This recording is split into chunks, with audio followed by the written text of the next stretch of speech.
क्या विधानसभा चुनावों में मिली प्रचंड हार से उबर पाएंगे तेजस्वी यादव? क्या इस हार के बाद परिवार में नजर आई कलह ने तोड़ दिया है लालू का परिवार? क्या इस बार की करारी हार के बाद तेजस्वी के नेतृत्व पर उठने लगे सवाल लाजमी हैं? और क्या तेजस्वी अब अपने परिवार, अपनी पार्टी और अपने आगे की पॉलिटिक्स को बचाने में कामयाब हो पाएंगे? नमस्कार, आप देख रहे हैं YBN बिहार झारखंड और मैं हूं दीपक गौड़। बिहार विधानसभा चुनावों में मिली करारी हार के बाद पिछले दिनों से एकांत में चले गए महागठबंधन की ओर से सीएम चेहरे और राजद नेता तेजस्वी यादव ने आज अपनी पार्टी के नए विधायकों और हारे उम्मीदवारों के साथ एक समीक्षा बैठक की। हालांकि यह बैठक ऐसे समय में हो रही है जब तेजस्वी यादव के परिवार, उनकी पार्टी और खुद तेजस्वी की पॉलिटिक्स को लेकर सवाल उठ रहे हैं। भाई तेज प्रताप यादव के बाद अब बहन रोहिणी आचार्य ने तेजस्वी और उसके राजनीतिक सलाहकारों और साथियों पर जो गंभीर आरोप लगाए हैं, उसने परिवार की अंदरूनी कलह को पूरी तरह सड़क पर ला दिया है।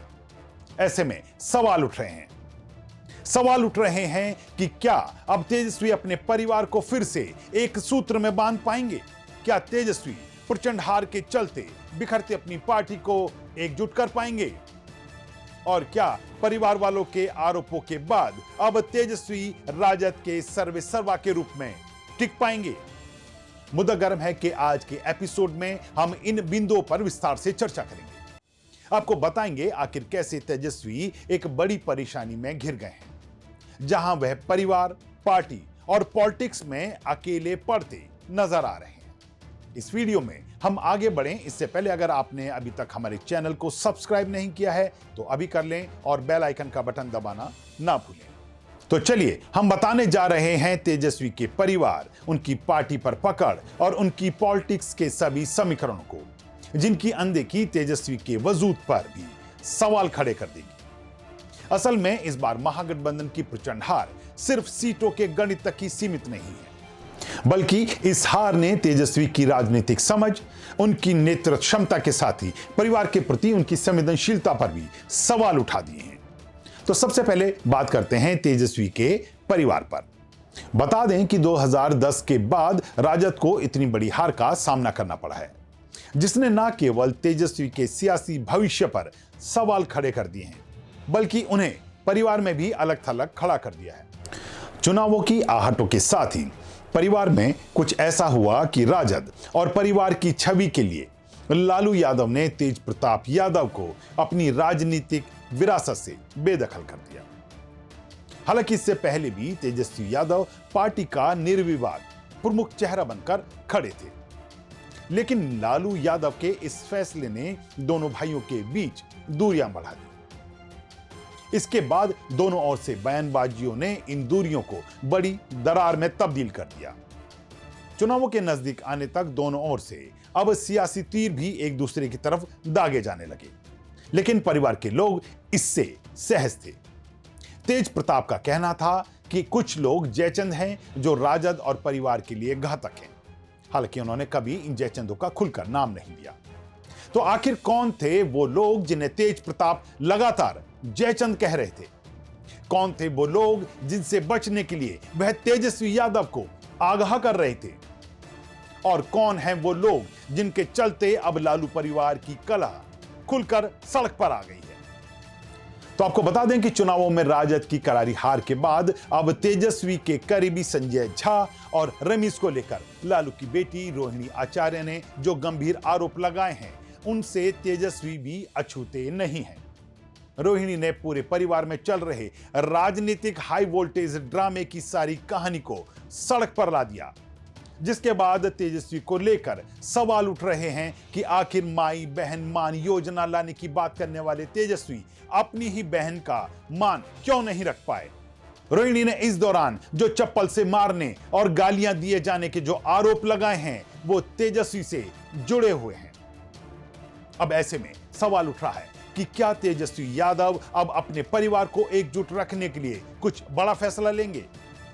क्या आज पार्टी के विधायकों और पूर्व विधायकों समेत उम्मीदवारों के साथ हार पर मंथन बैठक करने के बाद वह अब परिवार के लोगों के साथ भी एक मंथन बैठक करेंगे? क्या तेजस्वी, तेज प्रताप और रोहिणी को भी साथ लेकर लालू यादव और मां राबड़ी देवी के साथ बैठकर परिवार को एकजुट करने की कोई पहल करते नजर आएंगे? और क्या बात इतनी बिगड़ गई है कि अब परिवार के इन टूटे मोतियों को गांठ लगे धागे में पिरो पाना आसान काम नहीं होगा। हालांकि तेजस्वी को यह पहल करनी चाहिए और एक समय बिहार की राजनीति की धुरी कहे जाने वाले परिवार को फिर से एकजुट दिखाकर अपने समर्थकों को एक संदेश देना चाहिए। बहरहाल, परिवार के बाद अब बात करते हैं पार्टी की। इस बार के विधानसभा चुनावों में सीट बंटवारे के बाद से उपजे विवादों, गतिरोधों और कुछ नेताओं के भीतरघात के बाद पार्टी को एकजुट करना भी तेजस्वी के लिए एक बड़ा चुनौतीपूर्ण कार्य होने जा रहा है। असल में यह बात उजागर हो गई है कि इस बार राजद का MY यानी मुस्लिम और यादव फैक्टर नहीं चला। मुस्लिम बहुत सीटों पर जिस तरह से ओवैसी की AIMIM ने सेंधमारी की है, ऐसे में आने वाले समय में राजद के इस MY समीकरण को बांध पाना तेजस्वी के लिए बहुत आसान नहीं रह जाएगा।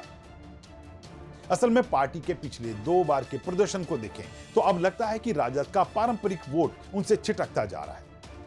2024 के लोकसभा चुनावों को ही देखें तो राजद मात्र 4 सीटों पर सिमट गई थी और 2025 के यानी हाल के विधानसभा चुनावों में देखें तो पार्टी महज 26 सीटों तक ही सीमित रह गई है। पार्टी का वोट बैंक अब राजद के साथ खड़ा नजर उस शिद्दत से नहीं आ रहा है जो पूर्व के सालों में नजर आता था। जबकि अगर राजद के इतिहास पर नजर डालें तो लालू ने जिस तरह से राजद को खड़ा किया, 3 बार सत्ता में भी रहे, खुद और पत्नी राबड़ी देवी को भी CM बनाया। लालू के सियासी समीकरणों के चलते तेजस्वी भी 2 बार डिप्टी CM बन सके। लेकिन जब से तेजस्वी ने कमान संभाल ली है, पार्टी नीचे गिरती जा रही है। पार्टी में बिखराव का आलम यह है कि 2020 में जो विधायक जीतकर आए थे, उनमें से कई टूटकर जदयू और भाजपा में शामिल हो गए। कुछ MLC तक तेजस्वी के नेतृत्व को खारिज कर चुके हैं। ऐसे में पार्टी में नजर आ रहे इस बिखराव और नाराज नेताओं, कार्यकर्ताओं को एकजुट रखना तेजस्वी के लिए दूसरी बड़ी चुनौती होगी। तो चलिए अब बात करते हैं तेजस्वी के लिए तीसरी चुनौती की, जो एक बड़ी चुनौती है, यानी तेजस्वी के खुद के राजनीतिक वजूद की, तेजस्वी की पॉलिटिक्स की। असल में विधानसभा चुनावों की शुरुआत से लेकर अब तक के तेजस्वी के सियासी सफर की बात करें तो कई मुद्दों पर वह झटका खाते नजर आए हैं। चुनावों में तेजस्वी की सियासी रणनीतियों की बात करें तो कांग्रेस के साथ मिलकर वोटर अधिकार यात्रा करने से लेकर अब तक, जब महागठबंधन का CM चेहरा होने के चलते गठबंधन की इस हार की जिम्मेदारी उनके सिर बंधी की। और यह स्थिति तेजस्वी की आगामी पॉलिटिक्स के लिए काफी डेंट पहुंचाने वाली साबित होगी। असल में बड़े दबाव के बाद महागठबंधन के कुछ नेताओं ने तेजस्वी को CM चेहरा बनाकर उन्हें गठबंधन की कमान पूरी तरह सौंप दी थी। यह जिम्मेदारी उनके लिए सियासी नेतृत्व और राजनीतिक कौशल की परीक्षा थी, जिसमें फिलहाल तो वह फेल हो गए। तेजस्वी राजद की सियासी विरासत को लेकर चुनावी सभाओं में घूमे, लेकिन उनकी रणनीतियां ना तो महागठबंधन को जिता सकी और ना ही राजद को ही सम्मानजनक स्थिति तक पहुंचा सकी। ऐसे में उनकी राजनीति का अगर मूल्यांकन करेंगे तो बड़ी हार के रूप में नजर आएगी। साथ ही उन्हें लालू की सियासी विरासत को आगे बढ़ाने के सवाल पर भी जूझना पड़ेगा। ऐसे समय में जब परिवार और राजनीतिक विरासत से बेदखल किए गए तेज प्रताप यादव लगातार अब तेजस्वी पर सीधे निशाने साध रहे हैं, वहीं वह अब खुद को लालू की विरासत का असली हकदार करार दे रहे हैं। वह बहन के साथ हुए व्यवहार पर सीधे तौर पर तेजस्वी पर निशाना साधते हैं और चेतावनी देते हुए कहते हैं कि अगर पिता लालू यादव एक इशारा भर कर दें तो राजद के भीतर के जयचंदों को सबक सिखाया जाएगा। ऐसे में जब तेजस्वी की नेतृत्व क्षमता, उनके राजनीतिक कौशल पर सवाल उठ रहे हों तो तेजस्वी कैसे इनका जवाब देंगे? यही आज बिहार की राजनीति का एक सबसे बड़ा सवाल है। सवाल उठने भी लाजमी है क्योंकि रोहिणी आचार्य के आरोपों के बाद परिवार में अब तेजस्वी अकेले खड़े नजर आ रहे हैं। आम जनता के साथ ही अब पार्टी के नेताओं, कार्यकर्ताओं ने भी उनकी क्षमताओं पर सवाल उठाने शुरू कर दिए। लेकिन अब तेजस्वी को ही तय करना है कि वह बिखरे अपने परिवार, अपनी पार्टी और अपनी पॉलिटिक्स को कैसे एक सूत्र में बांध पाएंगे। इस पूरे मुद्दे पर आपकी राय क्या है? क्या तेजस्वी जल्द इन सवालों के जवाब के साथ जनता के बीच नजर आएंगे, या तेजस्वी के सियासी सफर में यह एक बड़ा सवाल बनकर उनके साथ ही रह जाएगा? इस मुद्दे पर अपनी राय हमें कमेंट बॉक्स में लिखकर जरूर बताएं।